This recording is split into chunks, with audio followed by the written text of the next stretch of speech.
Et voilà, vous êtes toujours sur la clé de son de 90.10. Après avoir causé avec les camarades donc de SFR qui seront en lutte le mardi 6, on va parler des cercles de silence. Donc, sur Bordeaux, depuis plusieurs années, il y a ce qu'on appelle les cercles de silence, c'est-à-dire que l'association d'entraide des protestants organise tous les derniers mardis du mois, place Péberlan, des cercles de silence contre les centres de rétention, contre la politique menée vis-à-vis des migrants, etc. Eh bien, il se trouve que le mardi 30 août, qui était le dernier mardi du mois d'août, en fin d'après-midi, des militants de l'Action française d'extrême droite sont venus les déranger en faisant du bruit, en apposant des affiches presque réactionnaires, et surtout très réactionnaires, pardon, et en même temps, ils ont été insultants, du style de dire, quand vous allez sur les sites de l'Action française, ils ont été pour rajeunir tous ces vieux qui sont là, etc. Bon, bref, ça a été quand même assez troublant pour les camarades du Cercle de Silence.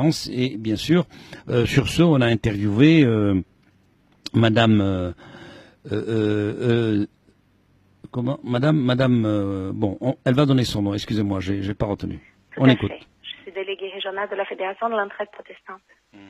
Et alors, dites-moi un peu ce qui s'est passé, parce que je sais qu'à Bordeaux, des mardis régulièrement, il y a les cercles de silence, et il semblerait que la semaine dernière, ça s'est mal passé. Oui. Alors, ce qui s'est passé, c'est que la semaine dernière, nous avons fait le cercle comme on le fait depuis 8 ans, et tous les derniers mardis de chaque mois. Et cette fois-ci, nous avons eu un groupe de jeunes, une dizaine, un peu plus peut-être, qui sont arrivés avec des pancartes et qui donnaient des mots d'ordre contre les étrangers, contre la politique française d'accueil, qui avaient des pancartes et ils sont restés pendant une demi-heure. On a essayé de les inviter à partir et ils n'ont pas bougé. On a fait appel aussi aux policiers qui passaient, étant donné qu'ils n'étaient pas violents et qu'il n'y avait pas de justificatif pour le mettre dehors, ils sont restés jusqu'au bout. Et c'était une expérience assez difficile pour les personnes qui participaient au cercle. Et pour les passants aussi, c'était une expérience, je pense, un peu étonnante. C'est la première fois que ça arrive quand même. Non, c'est la deuxième fois. Ah. Nous avons eu déjà une fois, au tout début, quand nous avons démarré cette action, nous avons eu la visite d'un jeune d'extrême droite qui est venu hurler au milieu du cercle. Et il était tout seul. Donc, il était seul. Là, cette fois-ci, c'est vraiment une action bien préparée. Et je m'interroge justement s'ils n'ont pas eu l'information de l'existence du cercle de silence, puisqu'ils sont restés même après, à la fin du cercle. Ils sont restés. Il y a eu des jeunes qui sont arrivés, qui étaient très outrés par leurs propos et qui sont venus le voir et ils étaient assez convaincus, on peut dire comme ça. Et ils sont restés à la fin. À la fin, ils ont gardé leur pancarte. Et ils sont restés, et moi je suis venue le voir et je leur demandais, mais pourquoi vous continuez pas votre action? Ils ont dit non mais c'est bon, là on a fini. Donc c'était vraiment une action volontaire. Ils sont venus, ils voulaient créer du trouble. Alors évidemment ils sont pas passés à l'acte, ils nous ont pas tapé, mais quelque part c'était très violent puisqu'il n'y avait aucun respect de l'action qu'on mène depuis toutes ces années et de ce qu'elle représente pour nous. Quelque part, c'est un espace public, mais toutes les formes de manifestation doivent être respectées. Là, il n'y a pas eu du tout de respect. Ils trouvaient que leur action était justifiée. Voilà. C'était très violent. C'était très violent pour les participants. Et alors là, qu'est-ce que vous comptez faire? Parce que si c'est parti comme ça, ils risquent de revenir la prochaine fois. Oui, je pense qu'ils vont revenir parce qu'ils ont trouvé que c'était peut-être...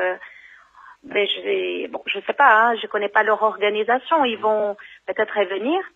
Quoi qu'il en soit, pour nous, la question que se pose, c'est qu'est-ce qu'on doit faire? Oui, bien sûr. Qu'est-ce qu'on doit faire? C'est une manifestation silencieuse. On n'est pas là pour débattre, pour dire quoi que ce soit, c'est notre choix. C'est une manifestation non violente, silencieuse. Et face à ce type d'agression, qu'est-ce qu'on fait? Est-ce qu'il faut partir? Est-ce qu'il faut tourner? Est-ce qu'il faut bouger? Est-ce qu'il faut s'arrêter?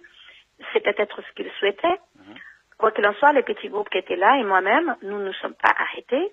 Nous sommes restés debout, nous sommes restés en silence, peut-être au risque de voir notre image associée à ce type de propos, mais nous sommes restés. Alors, c'est vrai que ça pose la question de comment les actions non violentes aujourd'hui, quelle réponse on a face à ce type de violence. Moi, ma position, c'est de rester en silence parce que justement, c'est très difficile à rentrer dans un débat avec des groupes d'extrême droite. Et c'est très difficile tout court de débattre avec des personnes qui ne pensent pas comme nous. Et de toute manière, on n'est pas là pour imposer une idée.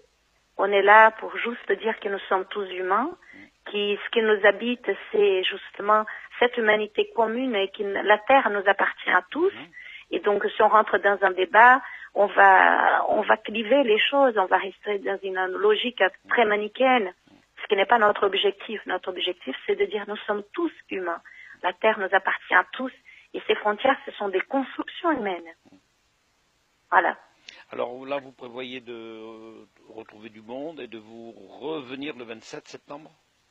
Oui, tout à fait. Là, on fait une réunion le 13. Oui. Donc, nous invitons toutes les personnes qui souhaitent réfléchir avec nous à l'association ASTI. Et donc, je vous laisse mon contact s'il y a des personnes qui souhaitent participer à cette réflexion commune, parce que c'est une réflexion à la fois politique et citoyenne. Et je pense que c'est important que les personnes qui veulent réfléchir avec nous participent à cette réunion. Elle aura lieu à l'ASTI les 17, à l'ASTI. Les 17 septembre. Et donc, toutes les personnes sont bienvenues pour donner leur avis. Et on aimerait bien que d'autres personnes participent aussi au cercle parce que notre cercle était très, très réduit. Et la situation est très grave et on voit tous les jours. Hier même, j'étais à Bergerac avec des Syriens qui sont arrivés et on voit très bien que la situation ne cesse de s'aggraver et je pense que c'est important de soutenir cette action, même si avec le temps, on est fatigué de venir tous les mois, d'être debout et de voir que rien ne change.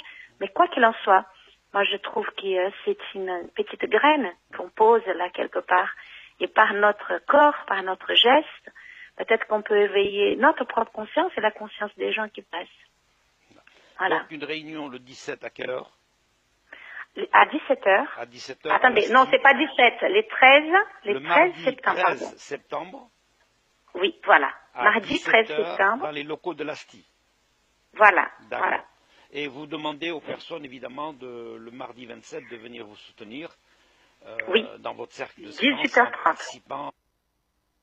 Là donc, on reprend, c'est le mardi 13 septembre à 17h dans les locaux de l'ASTI qui se trouve 10 rue Cosse-Rouge à Bordeaux.